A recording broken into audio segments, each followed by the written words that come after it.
एक बार की बात है, एक बहुत बड़ा नेता एक साधु के छोटे से आश्रम में गया, क्योंकि उसने बहुत सुना था उस साधु के बारे में, और उसके मन में आया कि मैं एक बार जाकर के देखता हूँ कि लोग इतनी तारीफ क्यों करते हैं उसकी। तो जब वो उस आश्रम में गया तो वहां पर एक छोटा सा कमरा था जहां पर एक कालीन बिछा हुआ था। वहां पर कुछ लोग बैठे हुए थे नीचे और साधु जी सामने बैठे हुए थे। कुछ सवाल जवाब चल रहा था। तो जैसे ही वो अंदर गया, वो अकेला नहीं था, उसके साथ में 4 बॉडीगार्ड्स भी थे। और उसको ये आदत थी कि जहां पर भी वो जाता था लोग अपनी जगह से खड़े हो जाते थे, उसकी तरफ देखते थे, हाथ जोड़ते थे, अपना सर झुकाते थे। लेकिन यहाँ पर ऐसा कुछ भी नहीं हुआ। साधु ने उसकी तरफ देखा तक नहीं, क्योंकि वो साधु किसी के सवाल का जवाब दे रहे थे। लेकिन नेता को इस बात पे गुस्सा आ गया।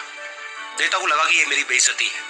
तो उस नेता ने साधु की बात को बीच में ही काटते हुए थोड़ा गुस्से से कहा, मैं आपसे कुछ कहना चाहता हूँ। साधु ने उसकी तरफ देखा और बोले, आप थोड़ी देर रुकिए, पहले मैं इनके सवाल का जवाब दे लूं, उसके बाद में मैं आपसे बात करूंगा।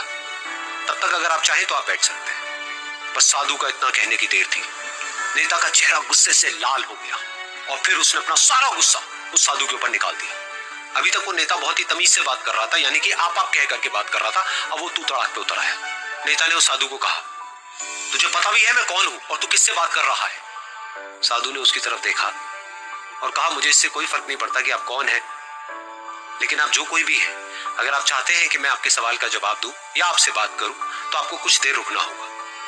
और साधु के ये कहते ही नेता गुस्से से पागल हो गया और वहीं सबके सामने चीखने चिल्लाने लग गया, अब मैं तुझे तेरी असली औकात दिखाऊंगा। तूने मुझसे पंगा लेकर के ठीक नहीं किया है। तुझे पता भी है मैं तेरे बारे में क्या सोचता हूँ। साधु ने फिर से उसकी तरफ देखा और बड़े ही प्रेम से कहा कि मुझे इससे कोई फर्क नहीं पड़ता है कि आप मेरे बारे में क्या सोचते हैं। आप जो चाहे वो मेरे बारे में सोच सकते हैं। फिर उस नेता ने बोला कि तू चाहे सुनना चाहता है या नहीं, लेकिन मैं तुझे बताऊंगा यही सबके सामने कि मैं तेरे बारे में क्या सोचता हूँ। तू एक बहुत ही घटिया इंसान है। तू कोई साधु नहीं है, तू एक ढोंगी है, पाखंडी है, और यहाँ पर जितने भी लोग बैठे हैं उन सबको बेवकूफ बना रहा है। तेरा बस एक ही मकसद है कि इन लोगों की जेब में जितना भी पैसा है वो सब तेरे पास में आ जाए। तू अपने फायदे के लिए इन लोगों का इस्तेमाल कर रहा है और अब मैं तुझे नहीं छोड़ने वाला। तेरा पर्दाफाश करके रहूंगा पूरी दुनिया के सामने। लेकिन उसके इतना बोलने के बाद भी उस साधु के चेहरे पर हल्की सी मुस्कान बनी ही रही। ये देखकर वो और दिल मिला गया और उसने कहा, अब बहुत हुआ, अब मैं यहाँ 1 मिनट भी नहीं रुकने वाला। लेकिन अभी भी तेरे पास में मौका है। अगर मुझसे माफी मांगनी है या मुझसे कुछ कहना है तो कह सकता है। इतना सब होने के बाद भी साधु बिल्कुल शांत था और उनके चेहरे पर एक मुस्कान थी। उन्होंने अपनी आंखें बंद कर ली। फिर साधु ने अपनी आंखें खोली, हाथ जोड़े और कहा कि मुझे आपसे कोई गिला शिकवा नहीं है। मेरे मन में आपके लिए कोई भी गलत ख्याल नहीं है। जो भी आपने मेरे बारे में कहा वो आपकी अपनी सोच थी, तो मुझे आप में कोई भी बुराई नजर नहीं आती है। मुझे आप एक बहुत ही भले इंसान लगते हैं।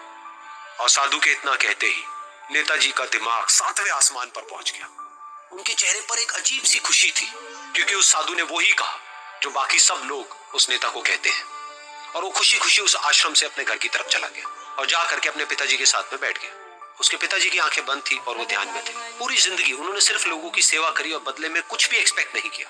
तो थोड़ी देर बाद जब उन्होंने अपनी आंखें खोली और देखा अपने बेटे को अपने साथ बैठे हुए, तो उनके बेटे के चेहरे पर आज एक अजीब सी खुशी थी जो आज से पहले उन्होंने कभी नहीं देखी थी।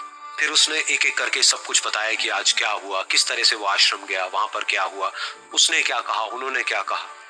तो जब इसके पिताजी ने पूरी बात सुनी तो थोड़ा सा मुस्कुराए और अपने बेटे को देख करके बोले कि उन्होंने तुम्हारी तारीफ नहीं करी है, क्योंकि उन्होंने वो नहीं कहा कि जो तुम हो, उन्होंने वो कहा कि जो वो खुद है।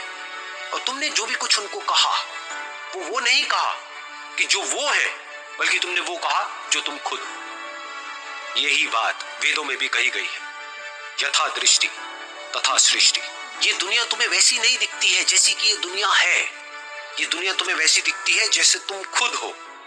जिसकी नजर